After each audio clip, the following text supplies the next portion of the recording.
Hey guys, EBPMAN here. Now in today's video, we're taking a look at a screen protector for the iPad Pro 12.9. We're going to take a look at it, we're going to install it, and you're going to see why this may be the next screen protector for your iPad Pro. Let's go ahead and check it out. Now the cool thing about this screen protector is that it's a two-packer. So it basically has lens guards or lens protectors, as well as everything that you need for two installations, right? So these are all dust removal stickies, wiping cloths, and then you have two screen protectors. Now when we put this on our iPad, one of the things that we'll have to highlight is that you want to make sure that you're in a dust-free environment. Make sure you're in a room, make sure there's no air, nothing moving around you so that you don't get any dust on your iPad. So let's see how easy or hard it is to put this on. All right, so what you see here is I have my iPad. You can see that it has a lot of fingerprints. This thing is a fingerprint magnet. So the first thing I'm going to do is I'm just going to wipe it down. And you can see as I'm wiping it down how the fingerprints are starting to disappear. So we'll go ahead and wipe this down really well. And then we have this lint-free towel here on the side that came with the product that we'll use to wipe down our iPad. And then I'll go ahead and inspect it with some of the things that we have here. We'll just take a really good look at it. Now, again, dust-free environment. You want to close all your vents, turn off your fans. You don't want any of that stuff running. And what we'll do also is we'll just check and see if there's any lint there, because that's pretty much the enemy of every screen protector is lint. I do have kind of like a little cover on this on the back side that I use. So I'm just going to leave that on and see how that works out. Remember that when we look at the screen protector, and I'll bring it over here on camera, this is the top and then this is the protective film, right? So when you remove it, I always recommend that you remove it with the film facing down. That way you don't get any dust on top of it, because typically things when they float around this way. So always remove it facing downwards, just like that. So let's go ahead and wipe this off a little bit more. We'll confirm that we don't see anything on there, and then we'll try the install. Now, once you wipe everything down, what I'll do is I'll just use this little sticky.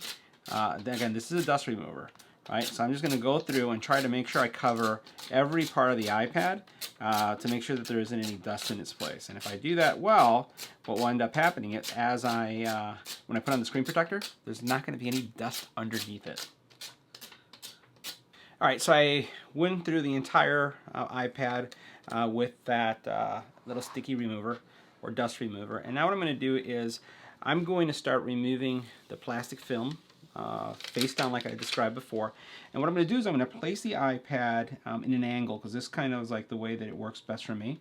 And you'll notice that I have the film, I haven't removed it completely.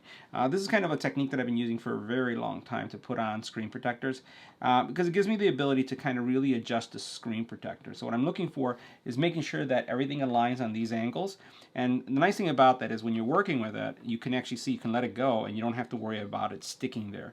What I'll do then is, once I think I'm happy with this alignment, and this gives me the ability to really flip even the screen protector around, or the iPad around if I want to look at it this way, right? Just to make sure things are straight. And once I'm comfortable with that, I'm then able to pull that film out, and then it will go that way. All right, so now that I have the alignment where I have it, you'll notice that it started to stick a little bit right here. And what I like doing is just running my fingers on the side just like this to see if it's straight, right? And you'll notice I'm going to pull out a little bit more of the plastic. I've been pulling out a little bit more and more, and as I do it, the adhesive is going to stick in place. So I'm looking here at the top, and I want to make sure that this is as even as I possibly can have it. Don't want it too far this way, don't want it too far that way. Now here's a tip. Before doing the last piece, now that I've been inspecting this and working this way, I put the sticker right on top of the glass, so that gives me the ability to still control the glass a little bit more. So this is going to be right here.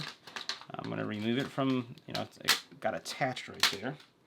But you'll notice that I can still, right now, when I put it right here on the glass, I can actually now control the glass before it goes down.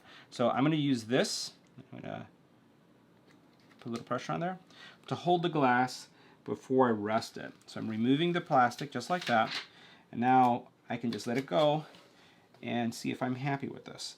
Now you'll notice how the screen protector is going this way. It's filling everything up really nicely. I don't think I see anything that got underneath, so far things look good. And it's going to continue to work its way that way. And I think we're solid. Things look good. All right, so the installation is complete. You saw how easy that was. I'll put it at an angle so you can see no lint underneath. You can see how nice and clean that is. As we go over here, if I want to use my Apple Pencil, you notice that the Apple Pencil already turned on. And if I were to write on it, there's no impact to that. the pointer is there, right? And I can see that it's still on screen, and I can just say, does it work? Let's erase that. Does it work? And it does. So no problem whatsoever. So guys, so that wraps up our review and simple installation of this glass screen protector for your iPad 12.9 2022. See you in the next video.